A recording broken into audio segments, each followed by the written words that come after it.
Okay, what was it called again? Demikestru's Thick Yokai Origins in Resident Evil Village by Gaijin Goombah. Yeah, it's another Gaijin Goombah video, and it's on the I think it's Yokai Watchers. Yeah, that's it. Uh, uh, yeah. Uh, it's been a while since I've actually watched one of these. Yeah. Um, I feel a little bit unprepared, and that's mostly because I think it's because my last reaction video didn't go so well, and I'm feeling a little nervous to mention it. I feel like there's a lot of things that could go wrong. Let's just hope it doesn't. Well, there's only one thing that went wrong, and I'll probably fix it. So, yeah, starting in 3, 2, 1, start. This video is brought to you by Skillshare.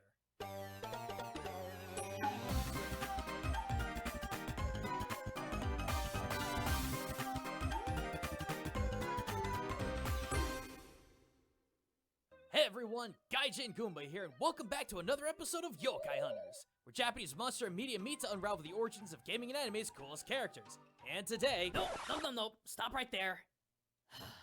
Alright, Internet, let's cut to the chase. I know why you're here, you know why we're doing this topic, and Capcom knew exactly what it was doing when it introduced this gal into Resident Evil Village, Lady Dimitrescu. I have no idea why we're here, actually. Well, not entirely. You claim that he's a yokai, but I don't know any yokai like by that. So, unfortunately, I have no idea what you're talking about. It's just that it seems random that she would actually be in Yokai Hunters. I mean, I don't remember anything like this, but then again, maybe some people might have made the connection, but I don't even know who these people are who made this connection because I that looks more like a that looks more like an American thing if you ask me. I can't really say what, but anyways, it's a weird thing. Continuing. Classy, powerful, confident, 9 feet tall, absolute dump truck of a booty, cleavage you could lose a Cocker Spaniel in, vampiric, and absolutely ready to pick you up by the neck and gut you like a fish with an honest-to-God smile on her face. Anyone with 2 eyes and a vague understanding of the internet hive mind in the 2020s could tell you, it wasn't just the Resident Evil fans, but the entirety of social media everywhere that exploded when Capcom introduced this gal back in January of this year. Now, don't get me wrong, the first 2 trailers for Resident Evil Village built up quite a bit of hype for this new entry of the series, but it was Big Lady D in trailer number 3 that shifted the gaze of the internet Eye of Sauron to this game. Yeah, let's be real here. People's big horny on Lady Dimitrescu may single-handedly be the reason why this game is looking to be the best-selling of the franchise. RE Village sold over 3 million copies within 4 days of release. Why do I think that? Well, just look at the article header. They knew what was up. But also looking back, when did Resident Evil Village really start trending online? Between January 17th and the 23rd. The exact same time as trailer 3 featuring Lady D dropped, which itself garnered over 5 million views, almost 3 times as many views as RE Village's first and second trailers combined. Now, we're not saying that that's a bad thing. After all, we're not only taking advantage of the big lady love, but heck, I'll admit it, I wouldn't mind being ground-pounded by her. And don't you worry, the bonk sticks are Yeah, so basically, it still doesn't change. It still doesn't change the fact how could she actually be a yokai? I mean, I never played Resident Evil Village, but I don't have much of a. Yeah, I'm more of a man on her. I think. Yeah. And yeah. Anyways, continuing. locked back in the shed, so no judgment. But our love for Dimitrescu goes far beyond her crushing capacity. Because underneath her ruby red lipstick, charming sadism, and pancake batter booty lies an insane level of yokai inspiration. And that's not just a theory, that's a fact taken right out of the artist's notes. So for today's video, despite how simple people's love for Dimitrescu may be, we wanted to show just how complex. I see what you did there. Ha. Simp. At least I'm not that much of a creep with her. Yeah, I think that's what most people think of when they hear the word simp. They're calling them creeps. I'm not that creepy. I mean, anyways, continuing. Complex her design origins are. That way, mayhaps folks could find even more to appreciate. But fair warning right now, in order to properly analyze this big gal, we're gonna have to go into spoiler country. So if that matters, this is the time to bow out. Also, before we get cracking, we gotta give a big shout out to the folks that brought you this video, Skillshare. We've been big advocates of net-based learning for a long time now. Heck, it's been the entire ethos of our videos and streams. And we're firm believers in the idea that you can learn anything online, but the internet is pretty vast and it's daunting to find a place to get started. Skillshare is one of those places to get started. Unlike traditional education and pay-by-class services, Skillshare is a community of millions of folks who not only teach their passions, but study them as well. You won't find bog-standard practices like syllabi and homework here, but rather, no-nonsense presentations by passionate people who care more about sharing their knowledge practically than drilling and testing. And there's a lot of topics to choose from on Skillshare. For example, let's say you're wanting to learn a creative skill. Well, there's plenty of classes on fine art, music, animation, photography, and illustration. But let's say you're looking to learn a more technical skill. Well, Skillshare's got plenty of folks who talk about things like marketing, web development, engineering, and entrepreneurship. Personally, I've been using an interesting little class that teaches and defines the Japanese concept of Nikon, or introspection. Which, considering how things are right now, it's been really interesting to learn how other cultures view self-reflection. Yeah, a super different kind of class for sure, but like I said, Skillshare is full of that kind of diversity. So if you're wanting to learn a new creative or technical skill, or you just want to learn something new and interesting, click that link in the description, because the first 1,000 that do so can get a free trial of Skillshare's premium membership for free. No additional ads, no extra hoops, just you, as much free time as you want to give, and your limitless learning from your own home. Well then, with all this talk of unconventional learning, how about we finally address Dimitrescu and see what she can teach us about yokai? Yo, to, sha, kai, in, it, zai, zen, kyu no ritsuryo! Big Lady D has a near one-to-one connection with one of Japan's newest urban yokai birthed right out of 2chan, believe that or not, Hashaku-sama. Literally meaning 8 feet tall, Hashaku-sama in most iterations is a woman of impossible height and impossible beauty. And right out the gate, I think that there's something worth mentioning here. See, despite the fact that Hashaku-sama is said to mindlessly utter a deep masculine po, po, po, she is always depicted as an utter stunning beauty of 8 feet tall. I mean, look at her appearance in other media. Fatal Frame, for example, features Hashaku-sama in a pants-wetting circumstance, but even then, she's still a tall, traditionally attractive, and classy-looking lady. I guess for as much as a terrifying apparition can be. And yes, everyone, I am well aware that there is a very smutty doujin retelling of the tale of Hashaku-sama, which I don't suggest you look up. But all that does is to prove the point that she's supposed to be enticing.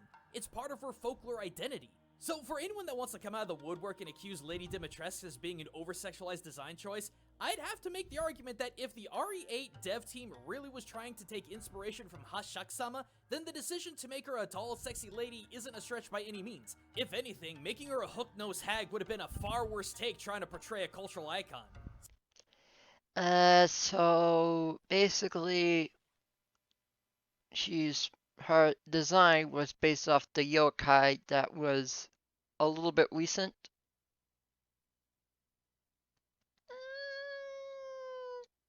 Okay. But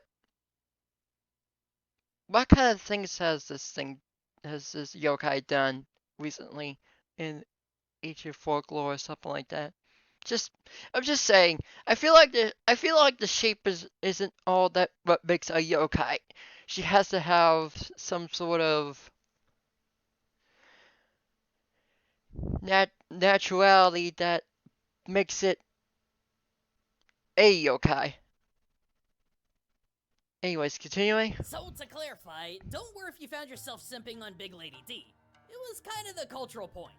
Now then, on the flip side, according to the 2008 creepypasta written about her on 2chan, yes, that is where Hashak-sama actually came from, it's exceedingly rare for this gal to actually be seen. In fact, in this story, only her designated prey could actually see her. But on the rare moments that she is seen, she's always wearing a wide brim hat and either a long flowing white dress or a long flowing white kimono. And I might have to stop you right there, Chief. Because there's a lot of websites that have already stated that art director Tomonori Takano has said that he got his visual inspiration from Hashak-sama. You're not exactly breaking new ground here. Oh, trust me, I already know that there's people watching right now audibly saying, "Come on, Gaijin, this is info we've known for the better part of 3 months now." But see, here's the thing you may not realize. All this information that you've seen on these websites doesn't even scratch the surface between these two. The original 2chan post from 2008 that birthed Hashak-sama's story was a first-person perspective retelling of a supernatural stalker. See, the original story states that on the day the author was found and enthralled by Hashak-sama, he was forced to spend a night in a small bedroom. The four corners of the room held salt dishes, and the doors and windows were plastered with Ofura protection talismans. He was given another Ofura and a Buddha statue, and told not to let anyone in or out until 7 a.m. the next morning. And as the middle of the night fell, he heard a soft tapping on the window at first, and then the door. Then he heard his grandfather's voice asking to come in. And it turns out that that was actually the Hashak-sama taking on the guise and voice of the grandfather, trying to trick the boy to let her in. Wait, wasn't that more of Miranda's thing? Shh, don't interrupt. After a harrowing night, morning finally came. The Ofura talismans in the author's hands and plastered all over the walls were withered and blank, and the salt at the four corners of the room had completely turned black. At 7 a.m., the author had to immediately head to the local airport, leave Japan, and never, ever come back. Even then, as the protagonist and his family were trying to get him to the airport, Hashak-sama was following beside the car, tapping on the window, whispering, "Po, po, po." It's stated in the story that when the Hashak-sama becomes enthralled with a target, they pursue them forever. Forever. No matter where in the country they are, unless they leave Japan in its entirety, the Hashak-sama will never stop hunting her prey. Now, I know I'm heavily paraphrasing the story, but are you starting to see some of the similarities here? Not only are both the 2chan post and RE Village's story told in first person, but when dealing with the big lady in white, they are constantly on the run from them. And here's something more. When it comes to Resident Evil Village, Dimitrescu is really the only pursuer enemy in the game. No, the horror fetus does not count, as it's only in the game for a fraction of the time Lady D is, and is mostly on a linear path. So, combine that with the knowledge that she cannot be stopped, only warded away by isolating yourself in Duke's room, or a shotgun blast to the face. I'd say it's not just the physical design that the art team for Village got inspiration from, but also behavioral game design as well. Well, I think the internet would be pretty upset if we didn't at least mention that there's also a ton of inspirational references with Dimitrescu to Lady Dracula herself, Elizabeth Bathory, a Romanian countess who, alongside 4 collaborators, were accused of torturing and killing hundreds of women between 1590 and 1600, usually due to them going ballistic on their handmaidens. And when you look at the fact that Dimitrescu and her 3 daughters exclusively had female attendants who they would lash out at violently, had them placed in a torture dungeon, then used them for vile experiments, yeah, that kinda comes all together, doesn't it? And then there's the whole vampire thing. Bathory was believed to bathe in the blood of virgins to keep her beauty, though there were also rumors that accused her of straight up drinking it. And these connections you can easily see in game too, like the fact that Dimitrescu and her daughters are straight up vampires. But then there's also things like the grape and blood wine that's literally called virgin/maiden's wine in Latin, as well as a bathing area with a tub full of blood right next to Dimitrescu's bedroom. Yeah, safe to say there's definitely a mix of European and yokai origins all mixed in, but it really is interesting to see what lengths Capcom went to give this obvious Victoria-era looking lady ghostly origins from their homeland of Japan. You know, she ain't the only one. I'm sorry, what? She ain't the only one. Y'all think that Dimitrescu was the only yokai-inspired antagonist lord in RE Village? Oh, no. She's only the tip of the iceberg.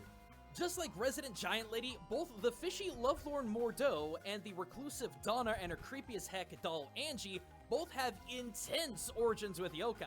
And again, this isn't just speculation, it is an absolute fact presented straight from the artist's notes. Wait, what about Heisenberg? You mean Dollar Store Hillbilly Magneto? Yeah, I don't think so. That is, unless you think his off-putting connection with Nicolas Cage makes him a yokai. I just want to fix my daughter. So do I. Do you have any idea how powerful that kid is? Even Miranda's scared of her. Last time, you freak, I swear to God! Alright, I'm wrapping this up before it gets any sillier. If you want to hear about Donna and Mordeaux's yokai inspiration, let me know in the comments below. We absolutely need to knock out another Monster Hunter Rise video, as there's still a dozen yokai-themed monsters to break down in that game, but I'd be happy to come back to this topic following that video. But before we go, one last big thank you to Skillshare for sponsoring this video. If you'd like to learn a new skill, trade, or a new passion in a pressure-free environment, pop that link in the description. As far as streams go, aside from Mon Hunter Rise, imagine a roguelike Castlevania with old kami art aesthetic, battling your way into Buddhist hell. Well, that's Getsufu Maden Undying Moon, and that's what we're doing every Tuesday, Saturday, and Sunday at twitch.tv/Gaijin Goombah. Hope to see y'all there. But as always, until next time, everyone, this is Gaijin Goombah, signing out. Yeah, that was Gaijin Goombah's Yokai Hunter on Doom is Yushu. I didn't even actually know this kind of yokai actually existed. But to be fair, one thing I could say about this yokai is that I'm not entirely terrified of it. I mean, it looks creepy, it sounds creepy, but I think most people, I think that could also be, I think that could be just a representation of stalkers in general. I think that's where that yokai came from. And yeah, it's interesting, and the fact you put in some European culture in there is kind of odd, since this is supposed to be about yokai. Then again, I can't blame him for trying something new just to liven it up a little bit, so I think that could be a good reason. And yeah, it was kind of shorter than usual. I was kind of expecting it to be a little bit longer. Actually, I think I may have missed the maximum amount of time. But yeah, that's all for today here. Without further ado, this is Joshua 428 signing off.